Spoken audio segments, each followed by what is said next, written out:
What's going on, everyone? Welcome to Rob's house. It's a Friday night. I've got nothing better to do, so we're gonna do some car stuff. So check it out. This came in the other day. This is a GM carbon fiber dash for the Corvette. This is actually the one option that my car didn't have from the factory, and it has all this carbon fiber aero, which looks awesome. It's got, I have the carbon fiber hood vinyl. You guys have probably already seen the video of the carbon fiber eyelid covers here on the, I was trying to make everything match on the car. I think it's coming out real well. If you take a peek in the interior here, I'm gonna open the door so that the alarm doesn't go off if I reach my arm in here. We have carbon fiber seat bezels in the competition seats, and I have the hydrocarbon steering wheel that you guys have already seen in a previous video. The one thing the interior was kind of lacking is it's got, the exterior of the car has a ton of carbon, but the interior, it pretty much just only had these seat bezels, and now I have the hydrocarbon steering wheel, but everything else is this is just plastic. So anyway, I wanted to spice up the interior a little bit. By now you guys have already seen the videos of the Mustang interior with all the carbon fiber stuff in there. The Corvette is definitely not gonna be neglected. I have taken apart the whole dash in a previous video. If you want the step-by-step walkthrough of how to do that, I'll put a link in the description. Go back and look at the touchscreen replacement. When I got this car, it had a cracked touchscreen, and I had to take the whole dash apart to remove the touchscreen. So in the interest of not just doing another 25-minute video where I am extremely repetitive and walk you through that process again, I'll link to that in the description. What I'm gonna do for this install is I'm gonna pull the target top off. I'm going to set up a camera, probably throw a GoPro like right up here, and then point it down so you guys can see what I'm doing. And basically just time lapse the whole thing up to the part where I get the dash out. Once I have the dash out, the main thing that's different from the touchscreen replacement is, well, obviously we're not removing the touchscreen this time, but also we need to pop all of the buttons and controls and stuff out of the dash trim that's in there already and put it all in this one. So once I get the dash out, I'll show you what the back of it looks like and what the back of this one looks like and kind of how to get all that stuff out. It's actually pretty simple. I kind of already took a peek behind this. It looks like it's just a bunch of clips. Like I should be able to kind of just release those clips and pop all the buttons out and pop them into the new trim. But anyway, when I get there, I'll walk you through it. So just a really quick overview of how I plan on pulling everything apart. Let me just get in the car. Just a brief summary / review of how we end up doing this. So first, I'm going to take this glove box cover off. Then I'm going to take my shift knob off. If I actually just twist this and move it down, there's just a torque screw here. I'll just pull that off, pull the shifter off. Then I can pull up on this entire center console trim piece and just kind of lift it right over the shifter. Then we also have to take apart the passenger grip. The reason we need to do that is we need to get this top trim piece off. There's a ton of clips that'll sort of all pop off. Underneath that, there are a series of screws that hold both this silver trim piece on, as well as they actually bolt the dash in. So we gotta take all that out, pull this silver piece out, and then we can actually pop the clips on the back of the dash and begin to actually pull it off. And that's pretty much it. I mean, I'm kind of giving you the abridged version. We're also gonna pop this thing off. In order to pop the center console off, I gotta pop this trim piece off also.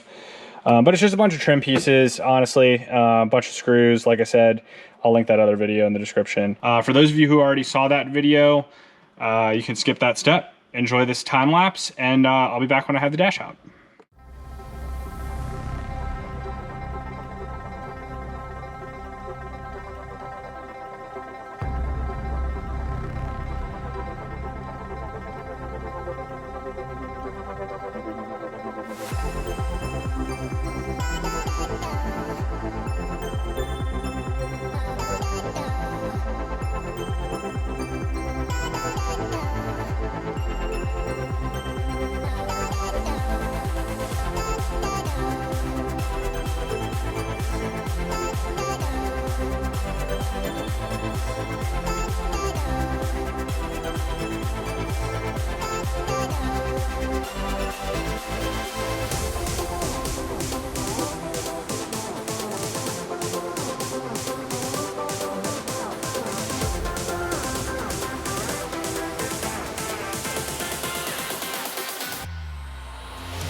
All right, guys, we got the old dash out here.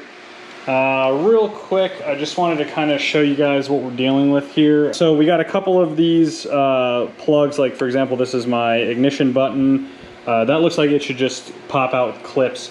We do have a lot of clips, obviously, to actually mount the dash, so we got to transfer all that stuff over, kind of, you know, pop all these housings out.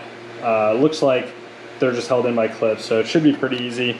Just sort of pop all these clips out, undo all these screws, transfer everything over, and I'll be right back. Well, I'm gonna have to come back to this tomorrow, guys, unfortunately. I didn't realize that these little guys, when I looked at it at first glance, I was a little bit confused because they look a little weird. They're these star screws, and I actually don't have like screwdriver inserts or sockets or anything that operates on that star pattern. Unfortunately, I mean, it's like the middle of the night right now, so I'm gonna have to just go to Harbor Freight in the morning and get some of these. That's so weird. I've never encountered these before, honestly. I know some of you guys are probably laughing because you've probably seen these things before. I'll have to come back to it tomorrow with some new tools and a fresh set of eyes, and we'll continue onward. All right, guys, so I was planning on finishing the car last night. That didn't happen because I ran into a snag.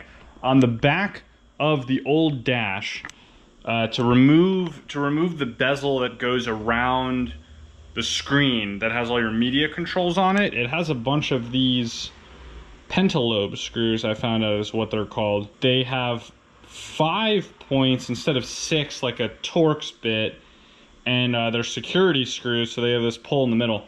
Now, I don't have the tool for that. I don't even know where to get the tool for that because Home Depot doesn't have it, Lowe's doesn't have it, and Harbor Freight doesn't have it. Apparently these are found now in Apple devices. And you know what that means? Apple likes to pick the most obscure screw possible to basically force you to not be able to repair anything yourself and force you to take things to the Apple store. Why GM decided to do this on the infotainment bezel is beyond me, but you know what? Stop doing stuff like that, GM. Not cool. Now, solution. I bought a security bit set. Of course, there's no pentalobe in here. But what there is these little 2-prong guys. And I'm able to sort of jam this in between 2 of the posts. Fortunately, each one of the posts isn't super jagged, so you can kind of jab that security prong in there at a little bit of an angle and get some leverage on 2 of the posts, so that you can get the screw loose. So this is the last thing I have to do on the bezel, and then I'll walk you guys through sort of like how to remove each individual piece once everything's on the carbon bezel. So I'll be right back. Pentalobe screws, giant pain in the ass, pardon my language. 1, 2, 3, 4, 5, 6, 7, 8, 9, and 10. I mangled them pretty good, but I got them in there. Actually, I didn't realize my new carbon dash came with brand new clips, so that's cool. I didn't have to transfer any of that over. This is your ignition button, start stop. You can literally just squeeze these tabs on the side and push it, and it'll push out, and then to click it in, literally just from the front, just line it up and just push it into place, and it'll click into place. That one's really easy. The airbag indicator and the hazard switch, it feels a little sketchy to remove this. You have to stick a trim removal tool in here and pry, basically. Now, the reason being is they're clips. I don't know if you can see them grabbing in here. There's 2 there, and then there's 2 on the bottom side. See those little, where my thumb is right here. This guy and this guy. There's 2 of these on each side. That's what's holding it into place, like on the plastic, okay? So you're gonna have to pry from the front, and well, the way I did it was I did it at an angle, so I think I pried from the bottom and got it to, in the back, angle itself kind of like this so that I could kind of rotate it out. That's how I got that out. Then to reinstall it, it's the same thing. You go from the front, just slide it into place and push until it clicks. It's easier, obviously, to push on the passenger airbag portion first because it's not a button. So you can click that into place and then just kind of push down on the hazard so that clicks into place. So that takes care of this whole side, right? The pentalobe screws are for the entire infotainment bezel. Oh, you have to pop these knobs off. They literally just pull right off. When I pulled the fan one off, the cover underneath it and all of the little like LED strip plastic thingies fell out, so just put those in the right way. And then just, you know, once you mount the bezel, you can just pop those back, pop the knobs back on. Okay, so the other side, we've got the dimmer, the interior light dimmer, and then your HUD control. So the HUD control was super easy to get out. It's literally just held on. It's got these two plastic tabs here that grab, and then there's two clips that hold it into place. So if you just take needle nose and squeeze the middle of these clips and kind of push down a little bit, they'll pop right out, and then you can rotate it out because these prongs here are grabbing on the inside. So you just have to rotate it forward, basically. So rotate the top side of this, you know, back and out so that that comes loose. Pretty simple. The dimmer is actually, it's mounted very poorly to begin with. You can see it kind of wiggles, and it wiggled in my stock bezel as well. And it's a pain in the butt to get out. So it's got two tabs on this side, and it's got one tab on this side. This is what's actually hard. So what I did was I took a flathead and stuck it down here.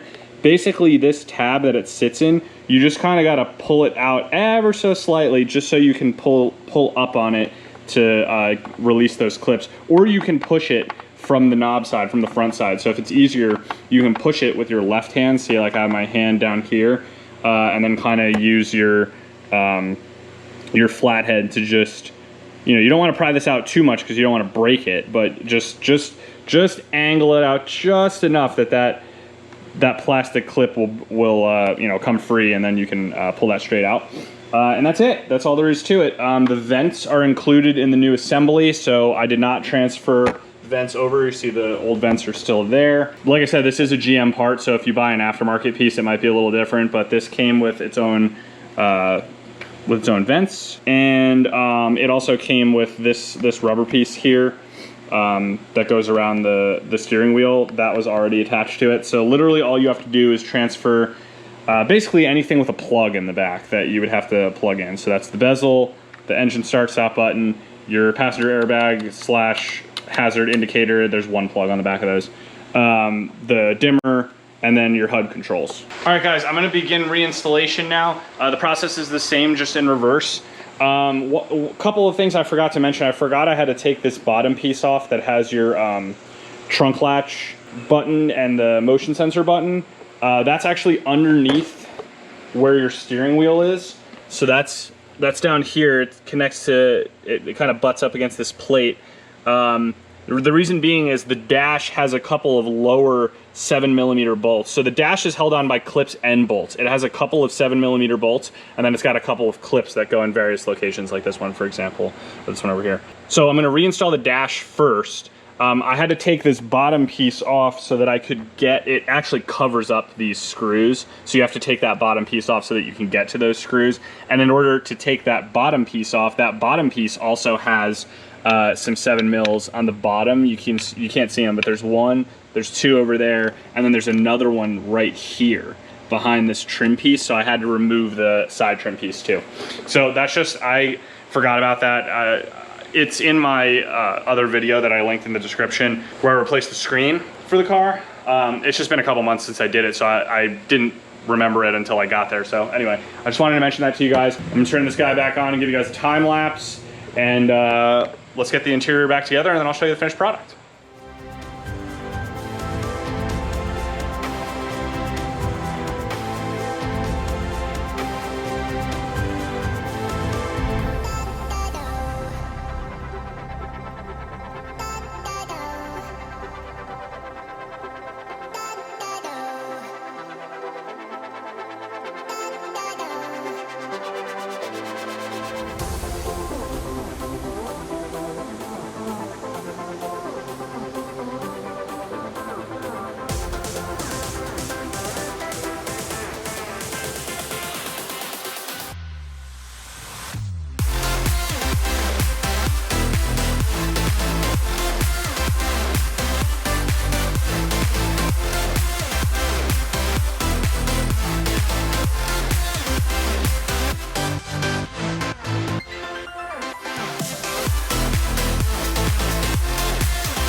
All right, guys, it's all done. Check it out.